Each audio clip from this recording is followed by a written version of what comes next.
हल्की ठंड में रेलवे स्टेशन की घड़ी 10 बजा रही थी। कोहरे से ढका प्लेटफार्म खाली सा लग रहा था। एक युवा लड़की सना पुरानी डायरी को कसकर पकड़े हुए बेंच पर बैठी थी। सामने से राहुल, एक युवा फोटोग्राफर, अपना कैमरा संभालते हुए प्लेटफार्म पर आता है। उनकी नजरें मिलती हैं और जैसे समय थम जाता है, तेज बारिश शुरू हो जाती है। सना और राहुल एक पुराने स्टॉल के नीचे पनाह लेते हैं।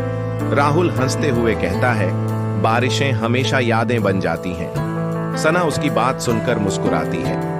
कैमरा पास आता है और सना की आंखों में छिपी उदासी को कैद करता है राहुल। सना की डायरी को देखकर पूछता है, इसमें क्या लिखा है? सना कुछ पल चुप रहती है, फिर कहती है, कुछ भूली हुई बातें, कुछ अनकही यादें। राहुल डायरी के कुछ पन्ने पलटता है जिसमें पुराने खत रखे होते हैं। डायरी में एक खत था जिसे 10 साल पहले लिखा गया था। उसमें लिखा था, अगर तुम कभी लौटोगे तो तुम्हें इस रेलवे स्टेशन पर मिलूंगी, उसी बेंच पर जहां हमने पहली बार एक दूसरे को देखा था।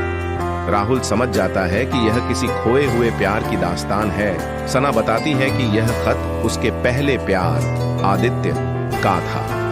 वे बचपन से एक दूसरे को चाहते थे, लेकिन हालात ने उन्हें जुदा कर दिया। आज 10 साल बाद सना उसी जगह इंतजार कर रही थी जहां उन्होंने मिलने का वादा किया था। सना प्लेटफार्म की तरफ देखती है। हर गुजरती ट्रेन के साथ उसकी आंखों में इंतजार बढ़ता जाता है। राहुल उसके पास बैठता है और कहता है, शायद कुछ प्यार कहानियां कभी पूरी नहीं होती, लेकिन वो हमेशा जिंदा रहती है। तभी एक बुजुर्ग स्टेशन मास्टर आता है और सना को एक खत देता है। वह बताता है कि यह खत 10 साल पहले एक लड़के ने छोड़ दिया था, उसके नाम। सना कांपते हाथों से खत खोलती है। उसमें लिखा होता है, मैं लौटना चाहता था, लेकिन किस्मत ने इजाजत नहीं दी। तुम्हारी यादें हमेशा मेरे साथ रहेंगी। सना की आंखों से आंसू बहने लगते हैं। वह प्लेटफार्म पर खड़ी होकर आसमान की तरफ देखती है, जैसे अपने अधूरे प्यार को अलविदा कह रही हो। राहुल उसके पास खड़ा होकर हल्की मुस्कान देता है और कहता है, कभी कभी हम खुद को खोने के लिए नहीं, बल्कि खुद को खोजने के लिए किसी से मिलते हैं।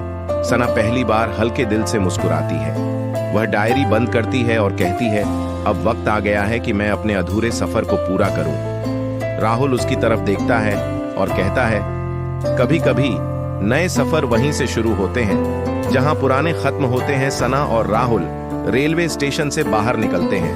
पीछे ट्रेन की सीटी बजती है और कैमरा धीरे धीरे ऊपर उठता है, जहां एक पुराना खत हवा में उड़ता हुआ रेलवे ट्रैक पर गिर जाता है।